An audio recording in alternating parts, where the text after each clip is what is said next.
এখানকার আসাম চেরাপুঞ্জিতে মেঘালয়ে ভারী কোনো বৃষ্টি নেই, হালকা মাঝারি ধরনের বৃষ্টি হতে পারে এবং সেই বৃষ্টি আসলে বন্যা পরিস্থিতির অবনতির কোনো আশঙ্কা নেই। 3 দিন হয় বৃষ্টি হচ্ছে না এবং আগামী 5 দিনও আসাম মেঘালয় চেরাপুঞ্জিতে ভারী বৃষ্টি হওয়ার কোনো আশঙ্কা নেই। কিছু কিছু এই মহল্লার কিছু কিছু এলাকা আছে যেখানে জলাবদ্ধতার কারণেও পানি রয়েছে এবং জলাবদ্ধতায়ও ভুগছেন। আমার পেছন দিকে সুনামগঞ্জ শহরতলির যাওয়ার হাওর, এই হাওরে দেখতেই পাচ্ছেন পানি একেবারে টইটুম্বুর অবস্থা। এই রকম আসলে সুনামগঞ্জের সবকটি হাওরের অবস্থা এবং হাওর পারে বাসিন্দা যারা, তারা হাওরের পানি না কমায় তারা মহা দুর্ভিক্ষে পড়েছেন। আমি যেখানে আছি সেটি সুনামগঞ্জ শহরের দক্ষিণ নতুনপাড়া। এই মহল্লায় এখনো হাঁটুর নিচে বা হাঁটুর উপরে পানি আছে, কোনো কোনো ঘরেও পানি আছে এবং যারা মুখে পড়েছেন।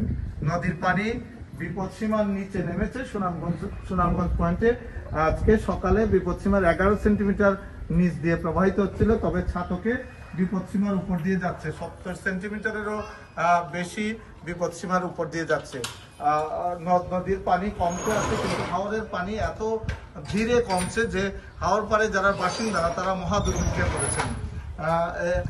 আমি যেখানে আছি সেটি সুনামগঞ্জ শহরের দক্ষিণ নতুনপাড়া। এই মহল্লায় এখনো হাঁটুর নিচে বা হাঁটুর উপরে পানি আছে, কোনো কোনো ঘরেও পানি আছে এবং যারা এই মহল্লার আছেন তারা বলেছেন যে আমরা মহা দুর্ভোগে পড়েছি। এখানকার যাওয়ার হাওরের পানি না কমায় আমাদের পানিও কমছে না। আবার কিছু কিছু এই মহল্লার কিছু কিছু এলাকা আছে যেখানে জলাবদ্ধতার কারণেও পানি রয়েছে এবং জলাবদ্ধতায়ও ভুগছেন।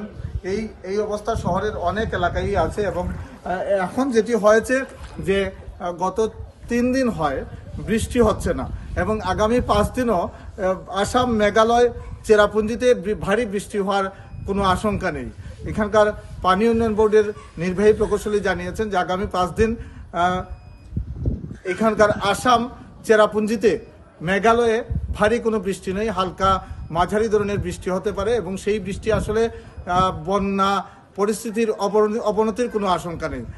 সিলেট অঞ্চলের আবহাওয়াবিদরা জানিয়েছেন যে এই অঞ্চলে বিশেষ করে চেরাপুঞ্জি এবং মেঘালয়ে যে বৃষ্টি ছিল সেটি এখন আর নেই। এই বৃষ্টি আসামের একেবারে শেষ প্রান্ত রংপুরের দিকে এই বৃষ্টি হচ্ছে এবং ওখানে বৃষ্টি হয়, এই দিকে বৃষ্টি কমে গেছে এবং সেই জন্য আগামী 5 দিন সুনামগঞ্জে বন্যা পরিস্থিতি অবনতির কোনো আশঙ্কা নেই।